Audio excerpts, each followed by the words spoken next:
Ping sepuh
tembang menika dikulaturaken dumateng pepundhen kula Bapak Yuswanto sekalian Ibu Radio Madya FM karo Mas Yoga barang.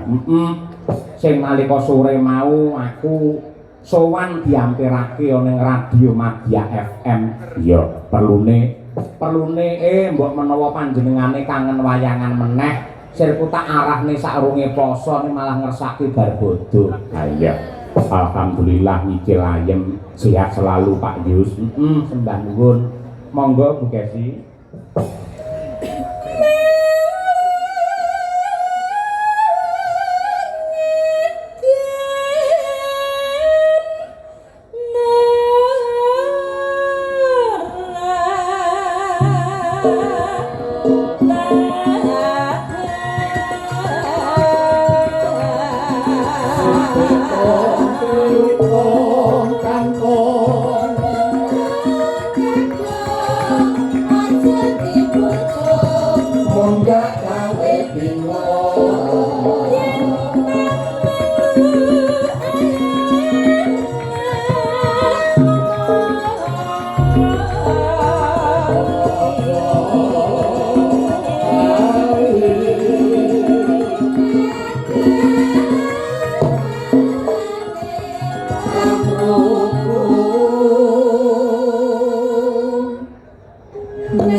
Tembang menika dikulaturaken dumateng para pepundhen senior seniman ing Kukuban Kota dan Kabupaten Madiun.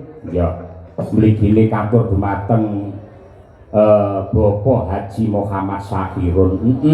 Sugeng lenggah ning dalem monitor Kuntadi Channel. Ya, ora kersa rene, kersa ningko pas menyuro. Nah ya.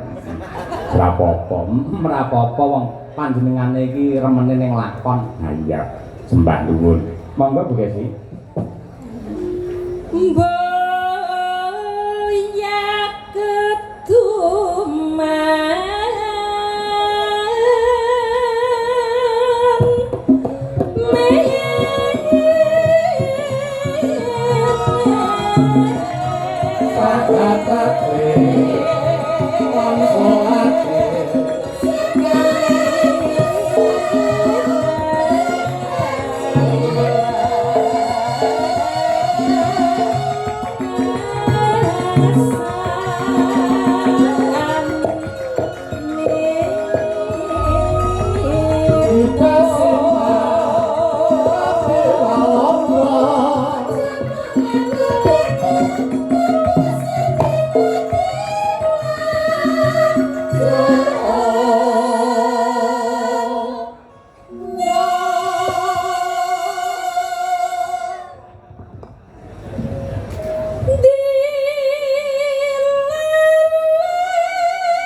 Sadurunge telas sinom monggo Bu Kesi kula caosi wanci anggenipun mengucapkan selamat sukses dan doa terbaik untuk keluarga besar PG Rejo Agung Baru.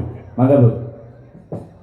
Ngaturaken panuwun ingkang tanpa upami dumateng keluarga besar PG Rejo Agung Baru yang pada malam hari ini mengadakan tasyakuran tutup giling nggih Pak Dalang. Nggih, Laras. Mugi-mugi setiap tahun hasil selalu melimpah ruah dan bertambah, para petani semakin sejahtera, para pejabat dan masyarakat juga saling bahu-membahu. Akhirnya seluruh masyarakat Indonesia kebutuhan gulanya bisa tercover sepanjang masa. Amin, ya rabbal alamin. Telaske Bu Kesi.